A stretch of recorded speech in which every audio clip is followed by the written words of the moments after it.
So hello guys, welcome back to my YouTube channel Shalini Singh reaction. So guys, आज मैं एक latest update लेकर आई हूँ। जितने भी हमारे पावर स्टार पवन भैया के फ़ैन हैं उनके लिए ये लेटेस्ट अपडेट है गाइज़।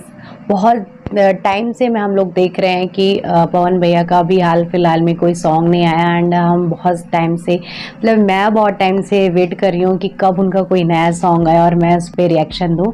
सो गाइज़, अभी एक एक क्लिप टाइप का या फिर यूँ कह सकते एक झलक है सॉन्ग की, जो दिखाई गई है सारेगामा हम भोजपुरी चैनल के थ्रू। सो बहुत ही जल्दी आने वाला है लाल घाघरा करके पवन भैया का एक सॉन्ग। और आपने न्यूज़ चैनल के थ्रू सुना होगा कि कुछ क्लिप्स भी देखी होंगी, काफ़ी ज़्यादा हाई बजट में ये सॉन्ग को शूट किया गया है और बहुत ही ज़्यादा कुछ अलग लेवल का देखने को मिलने वाला है हमें इस सॉन्ग के थ्रू। सो गाइस, देखते हैं इस सॉन्ग की एक झलक। म्यूजिक काफ़ी अच्छा है यार।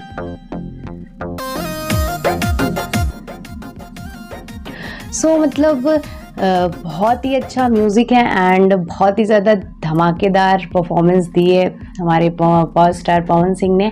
एंड इनके साथ जिन एक्ट्रेस ने काम किया है वो भी काफ़ी ज़्यादा हॉटेस्ट हैं एंड बहुत ही अच्छा होने वाला है ये सॉन्ग। सो आप लोग जितने भी पावर स्टार पवन सिंह के फ़ैन हैं, प्लीज़ अपना दिल थाम के बैठो। बहुत जल्द मैं इस सॉन्ग के टीज़र पे और इस सॉन्ग पे रिएक्शन दूंगी। सो गाइस, आई होप आप लोगों को ये मेरा लेटेस्ट अपडेट अच्छा लगा हो। मिलते हैं नेक्स्ट वीडियो में, तब तक के लिए ओके, लव यू ऑल।